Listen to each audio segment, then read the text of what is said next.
యోబు గ్రంథము 9వ అధ్యాయము. అప్పుడు యోబు ఈలాగున ప్రత్యుత్తరమిచ్చెను. వాస్తవమే, ఆ సంగతి అంతే అని నేనెరుగుదును. నరుడు దేవుని దృష్టికి ఎట్లు నిర్దోషియగును? వాడు ఆయనతో వ్యాజ్యమాడగోరిన ఎడల 1000 ప్రశ్నలలో ఒక్కదానికైనను వాడు ఆయనకు ఉత్తరమియ్యలేడు. ఆయన మహావివేకి, అధిక బల సంపన్నుడు.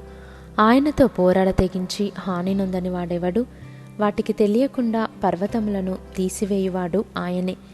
ఉగ్రత కలిగి వాటిని బోర్లదోయువాడు ఆయనే. భూమిని దాని స్థలముల నుండి కదిలించువాడు ఆయనే. దాని స్తంభములు అదరచేయువాడు ఆయనే. ఉదయింపవద్దని ఆయన సూర్యునికి ఆజ్ఞాపింపగా అతడు ఉదయింపడు. ఆయన నక్షత్రములను మరుగుపరచును. ఆయన ఒక్కడే ఆకాశమండలమును విశాలపరచువాడు. సముద్ర తరంగముల మీద ఆయన నడుచుచున్నాడు. ఆయన స్వాతి, మృగశీర్షము, కృత్తిక అను వాటిని దక్షిణ నక్షత్ర రాసులను చేసినవాడు. ఎవడనూ తెలుసుకొనలేని మహత్తైన కార్యములను, లెక్కలేనన్ని అద్భుత క్రియలను ఆయన చేయుచున్నాడు. ఇదిగో, ఆయన నా సమీపముగా గడిచిపోవుచున్నాడు గాని నేను ఆయనను కనుగొనలేను.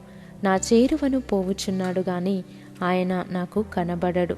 ఆయన పట్టుకొని పోగా ఆయనను అడ్డగింపగలవాడెవడు? నీవేమి చేయుచున్నావని ఆయనను అడుగతగినవాడెవడు? దేవుని కోపము చల్లారదు. రాహాబు సహాయులు ఆయనకు లోబడుదురు. కావున ఆయనకు ప్రత్యుత్తరమిచ్చుటకు నేనెంతటి వాడను? ఆయనతో వాదించుచు సరి అయిన మాటలు పలుకుటకు నేనేపాటి వాడను? నేను నిర్దోషినయుండినను ఆయనకు ప్రత్యుత్తరము చెప్పజాలను. న్యాయకర్తయని నేనాయనను బతిమాలు కొనదగును. నేను మొరపెట్టినప్పుడు ఆయన నాకు ఉత్తరమిచ్చినను. ఆయన నా మాట ఆలకించునని నేను నమ్మజాలను. ఆయన ఆలకింపక పెనుగాలి చేత నన్ను నలుగగొట్టుచున్నాడు. నిర్నిమిత్తముగా నా గాయములను విస్తరింపజేయుచున్నాడు. ఆయన నన్ను ఊపిరి తీయనీయడు. చేదైన వాటిని నాకు తినిపించును. బలవంతుల శక్తిని గూర్చి వాదము కలుగగా నేనేయున్నానని ఆయన యనును. న్యాయవిధిని గూర్చి వాదము కలుగగా ప్రతివాదిగా నుండా తెగించువాడెవడని ఆయన యనును. నా వ్యాజ్యము న్యాయమైనను నా మాటలు నా మీద నేరము మోపును. నేను యథార్థవంతుడనైనను దోషి అని ఆయన నన్ను నిరూపించును. నేను యథార్థవంతుడనైనను నా యందు నాకిష్టము లేదు. నేను నా ప్రాణము తృణీకరించుచున్నాను. ఏమి చేసినను ఒక్కటే. కావున యథార్థవంతులనేమి దుష్టులనేమి భేదము లేకుండా ఆయన అందరినీ నశింపజేయుచున్నాడని నేను వాదించుచున్నాను. సమూల ధ్వంసము ఆకస్మికముగా కలిగి నాశనము చేయగా నిర్దోషుల ఆపదను చూచి ఆయన హాస్యము చేయును. భూమి దుష్టుల చేతికి అప్పగింపబడి ఉన్నది. వారి న్యాయాధిపతులు మంచి చెడ్డలు గుర్తింపలేకుండా ఆయన చేయును. ఆయనగాక ఇవి అన్నీయు జరిగించువాడు మరి ఎవడు? పరుగు మీద పోవువాని కంటే నా దినములు త్వరగా గతించుచున్నవి.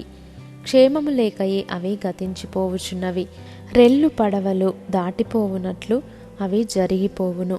ఎరమీదికి విసురున దిగు పక్షిరాజు వలె అవి త్వరపడి పోవును. నా శ్రమను మర్చిపోయేదననియు దుఃఖము కూడనై యుండుట మాని సంతోషముగా నుండెదననియు నేను అనుకొంటినా నా సమస్త బాధలకు భయపడి వణకుచున్నాను.